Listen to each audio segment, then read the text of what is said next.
நம்ம ஹீரோ மேல கோட் சூட்டும் கீழே பெண்கள்லாம் போடுற சாரீனா போட்டிருக்கிறனால சுத்தி இருக்கிற எல்லா மக்களுமே பார்த்து கேலி கிண்டல் பண்ணி வம்பளுக்குறாங்க. நம்ம ஹீரோவும் ஒரு வேற்று கிரகத்துல இருந்து வந்த மனிதனால ரோட்ல எப்படி நடக்கிறதுன்னு கூட தெரியாம கண்ணு முன்னு தெரியாம நடந்து போனனால ஒரு கார்ல அடிபட்டு கீழே விழுந்துடுறான். அந்த காரை ஓட்டிட்டு வந்த அந்த ஆக்சிடென்ட் பண்ண இவரு தான் இவன் ஹாஸ்பிட்டல்லாம் தூக்கிட்டு போய் காப்பாத்துறாரு. இவனுக்கு எல்லாம் சரியானதுக்கு அப்புறம் அந்த ஊர்ல இருக்கிற எல்லா பெண்களோட கையவும் புடிச்சு எல்லார்கிட்டயுமே அடி வாங்குறான்.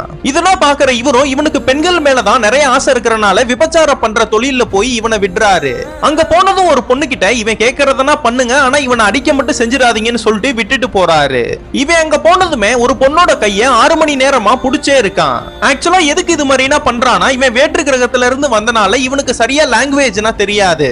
அந்த பொண்ணோட கைய ரொம்ப நேரமா பிடிக்கிறது மூலமா அந்த பொண்ணோட லாங்குவேஜையும் இவன் கத்துக்கிறான். இவனுக்கு இது மாதிரியான சூப்பர் பவர் இருக்கறனால இவன் இந்த லாங்குவேஜையும் கத்துக்கிட்டு அந்த நபர்கிட்ட ஓடி வந்து, நான் வேற்று கிரகத்துல இருந்து வரேன், என்னோட டாலரை ஒரு முறுக்கு மீசை வச்சவரு திருடிட்டு போயிட்டாரு, அந்த டாலர் இருந்தாதான் நான் என்னோட உலகத்துக்கு போக முடியும்னு சொல்றான். அதுக்கு அவரும் போலீஸ் ஸ்டேஷன்ல போய் கம்ப்ளைண்ட் கொடுன்னு சொல்றாரு. அவனு சிட்டிக்குனா போய் போலீஸ்னா கண்டுபிடிச்சு நடந்த எல்லாத்தையுமே சொன்னா, பல கோடி மக்கள் இந்த ஊர்ல வாழ்ந்துட்டு இருக்காங்க, உன்னோட இந்த சின்ன டாலரை காணோன்னு எங்க கிட்ட சொன்னா நாங்க எப்படி கண்டுபிடிச்சு தரதுன்னு திட்டுறாரு. எந்தவித எவிடன்ஸும் இல்லாம எங்களால கண்டுபிடிச்சு தர முடியாதுன்னு சொல்லி, உனக்கு வேணும்னா நீ கடவுள்கிட்ட போய் வேண்டு, அப்பதான் கிடைக்கும்னு சொல்றாரு. நம்ம ஹீரோவும் இதெல்லாம் கேட்டுட்டு அந்த ஊர்ல இருக்கிற எல்லா மத வழிபாட்டு தலங்களுக்கும் போய் வேண்டி பாக்குறான். ஆனா எங்கேயுமே இவனோட டாலர் கிடைக்க மாட்டேங்குது.